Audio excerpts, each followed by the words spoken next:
5 दिवसांपासून अधिक काळ पाण्याच्या तीव्र टंचाईनं होरपळलेल्या महिलांचा संताप भारतीय जनता पार्टी व भारतीय जनता महिला मोर्चाच्या वतीने काढण्यात आलेल्या मोर्चात अखेर गुरुवारी नगरपरिषद भवनात उसळला।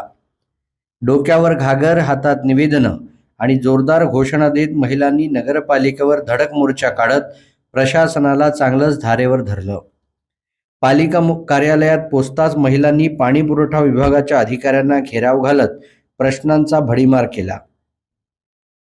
तीव्र उन्हाळा आणि वाढत्या उष्णतेच्या पार्श्वभूमीवर पाणी नसल्यानं नागरिकांचे, विशेषतः महिला, मुलं, वृद्धांचे प्रचंड हाल होत आहेत। ज्या ठिकाणी अत्यंत कमी दाबानं किंवा काही प्रमाणात पाणी येत आहे तेही दूषित, दुर्गंधयुक्त असून नागरिकांचं आरोग्य धोक्यात येण्याची शक्यता आहे।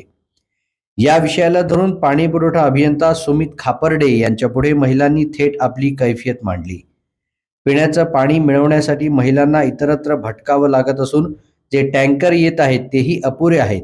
मात्र नगरपालिकेच्या नियोजनशून्य कारभाराचा फटका सर्वसामान्यांना बसत असल्याचा आरोप भाजपच्या आंदोलकांनी केला। राजुऱ्यातील पाणी टंचाईचा प्रश्न दिवसेंदिवस गंभीर होत असताना नागरिकांचा संयम आता संपत चालल्याचं चित्र या मोर्चातून ठळकपणे समोर आलं। तसंच पाणी मजबूतीने द्या। पाण्याचं प्रमाण एवढंच असतं पण कराचं प्रमाण एवढं मोठं असतं। महिन्याला, वर्षाला सामान्य माणूस एवढा कर देतो पण त्याच्या मोबदल्यात त्याला पाणी किती मिळतं?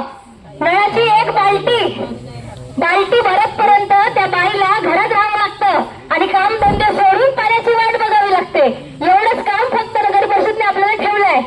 आमच्यापर्यंत असंच तक्रारी आल्या, पाणी येतं पण किती? 1 बाल्टी, 2 बाल्टी, त्याच्यावर पाणी मिळत नाही। मिळालेलं पाणी गढूळ असतं, पाण्यात अळ्या असतात, पाणी शुद्धीकरण होत नाही, पाण्याचा हिरवा रंग असतो, पाण्याचा पिवळा रंग असतो। आपण पाठात शिकलो पाण्याला कुठलाही रंग नसतो, पण नगर परिषदेच्या पाण्याला कलर कोणता असतो? पिवळा असतो, हिरवा असतो। म्हणजे आम्ही पाण्यालाही सुद्धा कलर आणलेला आहे। नगराध्यक्षांना जागा व्हायची खूप गरज आहे। या पाण्याकडे त्यांचं लक्ष नाही आहे। राजुऱ्याचा जनतेकडे लक्ष नाही आहे आणि त्यांना